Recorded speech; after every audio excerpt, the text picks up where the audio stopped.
Hello mga kasari, welcome back to my YouTube channel. For today's video, pag-uusapan po natin ang ating sales nung nakaraang taon or last month lang, 2024. So, kaya bang kitain ng ating tindahan ang ganong kalaking halaga? Siguro, alam nyo naman siguro mga kasari, kapag meron po kayong inumin or meron po kayong mga ibig kong sabihin yung mga alak, soft drinks, sigarilyo, doon po talaga tayo makabinta ng malaki. Mga kasari, nung month of December, last month or last year, 2024, nakabinta ako doon ng ng medyo malaki-laki talaga mula umpisa ng ng December 1 hanggang sa New Year. Kasi doon ako nakabawi sa doon ako nakabenta ng marami sa mga inumin. Hindi ko expect na ganun kadami ang maubos na or mabinta na inumin. Kasi nagpa-deliver ako una ng ng alak, yung mga grande ba. Una, iniwanan ako dito ng 20 cases na grande. So, pangalawa, nagpaiwan uli ako ng 14. So, pangatlo, nagpaiwan ako ng mga 15. So, as in, ubos talaga yun lahat mga kasari. At wala talagang walang natira ba. So, kaya doon ako nakabawi ng ganun kalaki.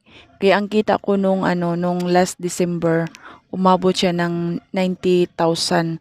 So, imagine mga kasari kung every month ganun ang ganun ang kitaan natin sa ating tindahan.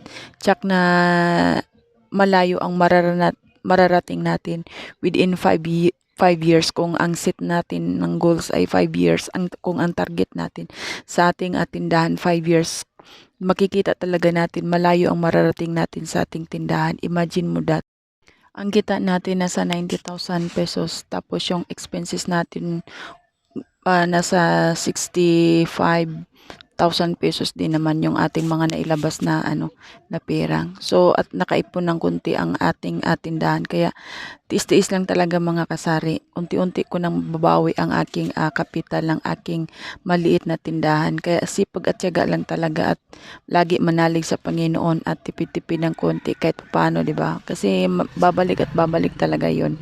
Yung mga kahon ng aking grande, binalik ko na kahapon kasi naka-deposit ako doon eh. Malaki ang deposit ko kaya binalik ko na, so wala na akong mga maraming grande na kahon dito na empty kasi wala na akong paglagyan. Kaya medyo back to normal na tayo. So far so good ang ating sales naman itong January. Okay naman, minsan kumikita ang ating tindahan ng nasa 5,000, 6,000 every day. So okay din naman kahit papaano, bawi-bawi lang din kasi may mga time na medyo mahina, may time din naman na na malakas. Kaya ganun lang talaga ang takbo ng ating tindahan.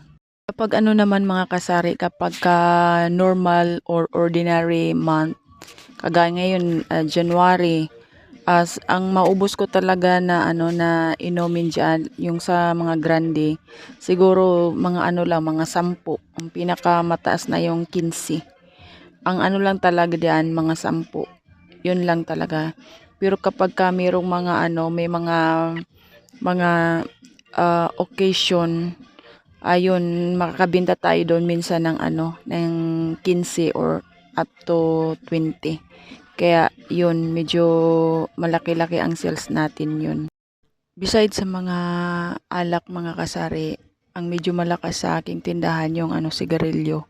Kasi sa isang araw makakaubos ako ng tatlong rim. Yung iba namang mga product malakas naman, okay din naman, kaso nga lang malit lang yung tubo eh. Di kagaya sa sa mga alak, sigarilyo, yun makakabawi ka talaga doon. Malaki ang tubuan doon. At saka yung mga chichirya or mga kung ano-ano pa. Maliit lang ang tubo doon, tag-piso or tig 2 piso, 3, hanggang doon lang. Pero kapag dito kasi sa lugar namin, dollar ang bintahan sa mga sa mga alak.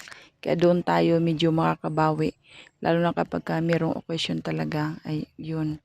maano tayo, makabenta tayo ng malaki-laki. Mga kasari, binuli nga ako ng aking mga kapatid bakit hindi daw ako namigay ng mga pamasko sa aking mga suki. Sabi ko, in-explain ko naman na sa aking mga kapatid na hindi pa ngayon, siguro by next year pwede na ako mamigay kasi kaumpisa lang ng aking tindahan eh. 'Di ba? Nag-ipon muna ako. Kasi yung iba namigay ng mga nagsaboy sila ng mga pera o kung ano-ano or namigay sila ng mga bigas, ganun-ganun. Dito kasi sa amin mga kasari, ang napapansin ko, yung mga tindahan, namimigay sila. Yung doon sa barangay, namigay sila ng karne, tig 1 kilo yan.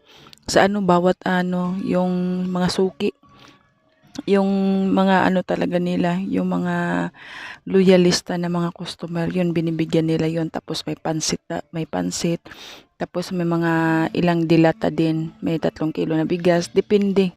Tindahan ko kasi mga kasari, kaumpisa pa lang, wala pa nga itong 1 taon eh. So, hindi talaga ako namigay.